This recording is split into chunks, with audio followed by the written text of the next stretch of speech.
An old game just got a fresh AI makeover you can play right now. This is Models and Agents for Beginners, episode 135. Over the past week, OpenAI has been rolling out clearer ways to understand its lineup of tools. Google introduced a lighter model aimed at everyday coding tasks.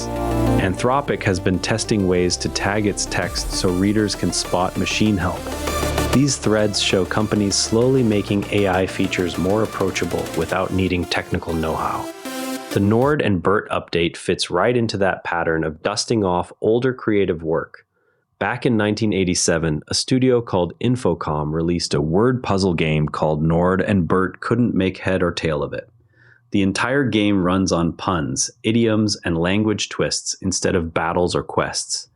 Imagine a giant book of lateral thinking riddles where every object hides a joke inside its name. Ethan Mollick took the now free original code and asked an AI system called Codex to update the interface.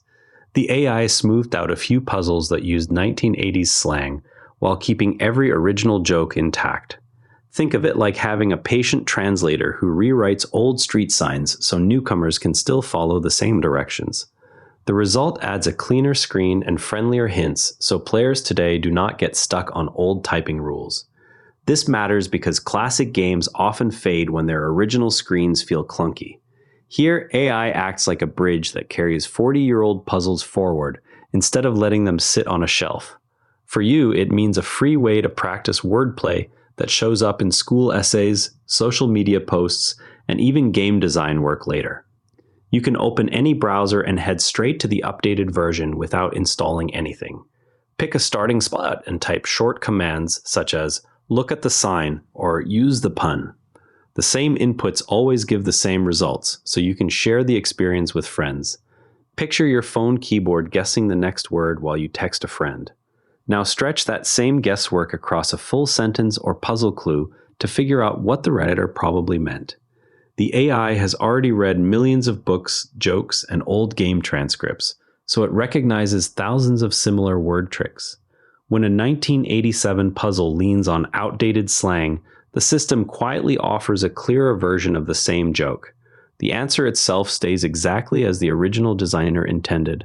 It is like a super fast research assistant who has already studied every book you might need and only fixes the confusing parts. Because the source code is now open, anyone can run this helper across the whole set of puzzles at once. No one has to fix them one by hand anymore. Once you see the process this way, AI feels less like magic and more like a helpful editor that works behind the scenes. That same idea of mixing existing pieces shows up in another simple tool worth trying.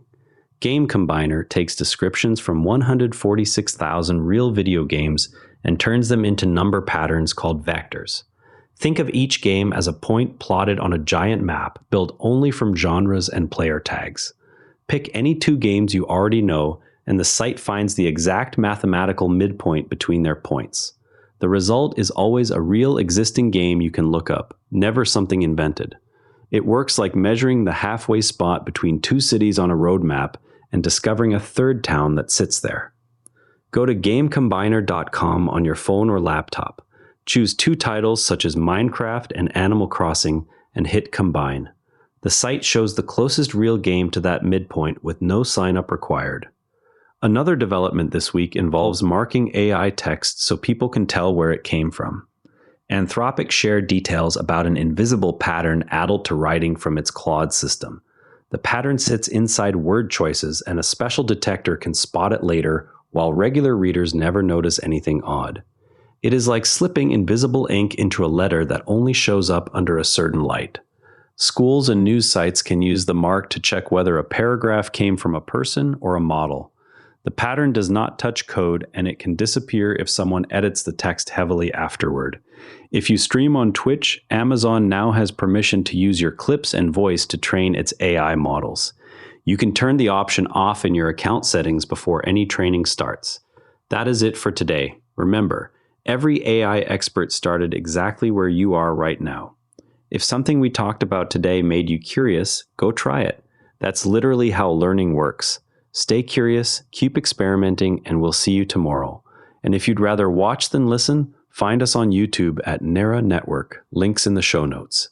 Quick tip from the network. Try Fascinating Frontiers next, the most fascinating news from space and science. Every Nera Network show is free at neranetwork.com. Want the written briefing with source links? Each show keeps a summaries page on neranetwork.com, scannable, dated, and free. This episode used AI voice synthesis of my voice. Editorial selection and analysis are my own.